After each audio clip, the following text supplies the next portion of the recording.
Yo, we are here with part 7 of the Chronicon readouts.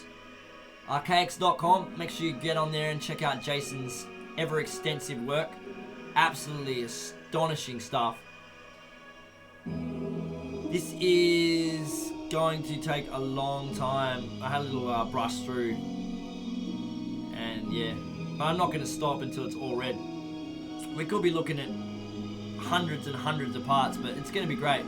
The journey, and it's a test of my discipline, and you'll also get to see me every day. Isn't that amazing? Anyway, without further ado, let's get straight into the goodness that is Chronicon, part 7. Let's go. Where are we even up to? Hold on. Here we are, okay.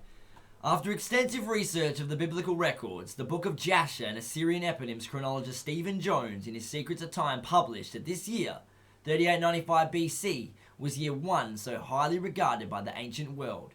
This 6,000 year timeline had nothing to do with the creation, but is a fixed astronomical chronology that began with the appearance of planet Phoenix in 3895 BC, the first time humans witnessed it.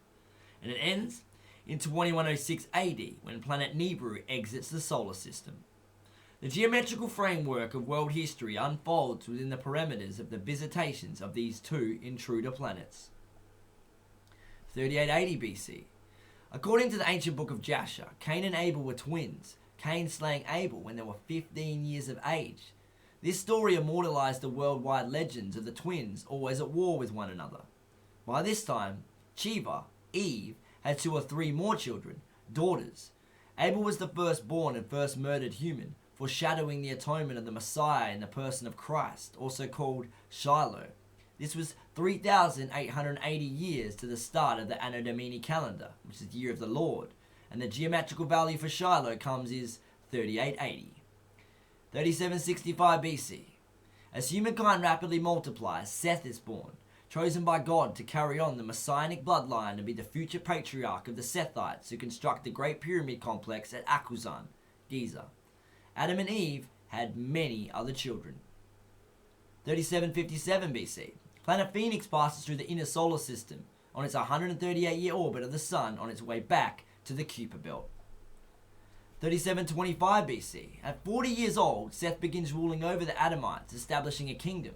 The early Egyptians venerated him as Set, and only late in Egyptian antiquity, as newer gods came in vogue, was Seth demonized, falling into disrepute.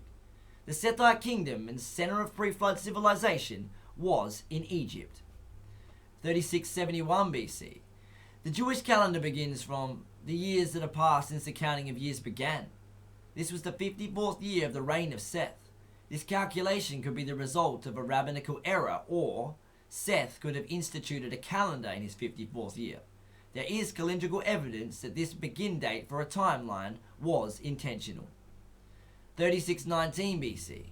Planet Phoenix passes through the inner solar system on its 138-year orbit on its way back out to the Kuiper Belt.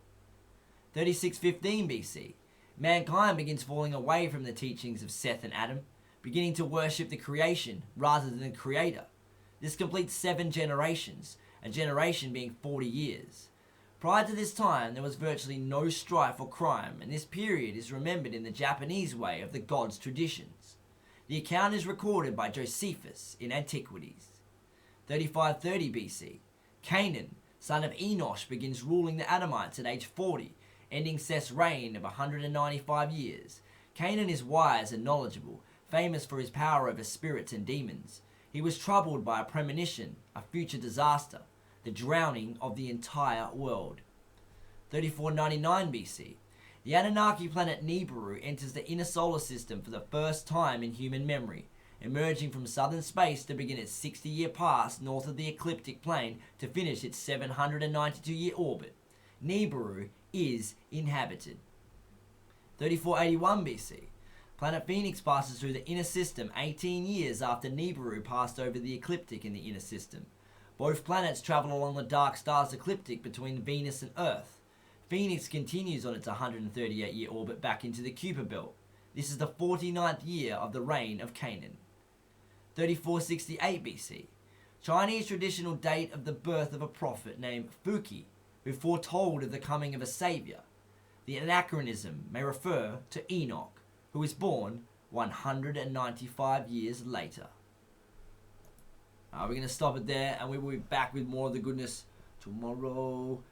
Much love.